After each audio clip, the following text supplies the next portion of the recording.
लौह योद्धा।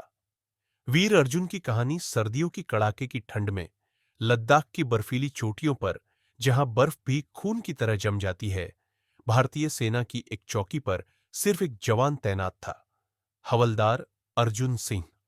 यह वही इलाका था जहां कुछ ही दिन पहले दुश्मन ने घुसपैठ करने की कोशिश की थी। लेकिन उस दिन कुछ ऐसा हुआ जिसने दुश्मन को झकझोर कर रख दिया। आधी रात का हमला, उस रात बर्फीली हवा शरीर को चीर रही थी। अर्जुन चौकी पर अकेला था, क्योंकि उसके बाकी साथी पास के शिविर में आराम कर रहे थे।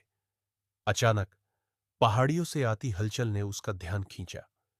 दूरबीन से देखने पर उसकी आंखें चौड़ी हो गईं। चीन की सेना के 300 से ज्यादा सैनिक चुपचाप चौकी की ओर बढ़ रहे थे। रात के अंधेरे में यह हमला पूरी तरह योजनाबद्ध था। अगर वे चौकी पर कब्जा कर लेते तो भारतीय सेना के लिए यह बहुत बड़ा झटका होता। अर्जुन के पास ज्यादा हथियार नहीं थे, बस एक इंसास राइफल, कुछ ग्रेनेड और अपनी हिम्मत। अकेला योद्धा बनाम 300 दुश्मन। अर्जुन को पता था कि मदद आने में समय लगेगा, लेकिन उसे एक भी दुश्मन को आगे नहीं बढ़ने देना था। उसने अपनी राइफल संभाली और एक के बाद एक दुश्मनों को गिराना शुरू कर दिया। पहली ही गोली सीधे पहले चीनी सैनिक की गर्दन चीरती हुई निकल गई। इसके बाद उसने एक ग्रेनेड फेंका, जिससे 2 और दुश्मन मारे गए।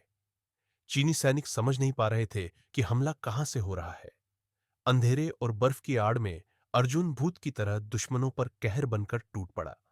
उसने अपनी पोजीशन बदल बदल कर हमला किया, जिससे दुश्मनों को लगा कि भारतीय सेना पूरी ताकत से हमला कर रही है।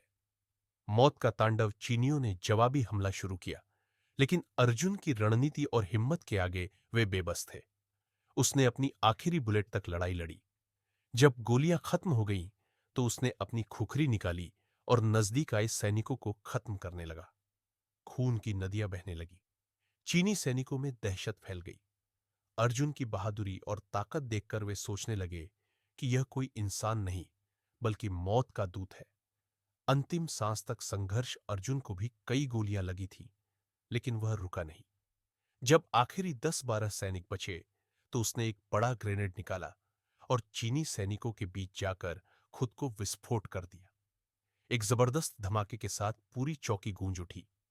जब सुबह हुई, तो भारतीय सैनिकों ने देखा कि अर्जुन अकेले ही 300 से ज्यादा दुश्मनों को मार चुका था। उसका शरीर वहीं पड़ा था, लेकिन उसके चेहरे पर एक विजयी मुस्कान थी। एक अमर गाथा। अर्जुन सिंह की इस बहादुरी पर भारत सरकार ने उन्हें मरणोपरांत परमवीर चक्र से सम्मानित किया। आज भी लद्दाख की उन पहाड़ियों में सैनिक कहते हैं कि जब रात के सन्नाटे में हवा चलती है, तो अर्जुन की लड़ाई की गूंज सुनाई देती है। एक सिपाही मरता नहीं, वह हमेशा जिंदा रहता है। अपनी कहानियों में, अपनी धरती के हर कण में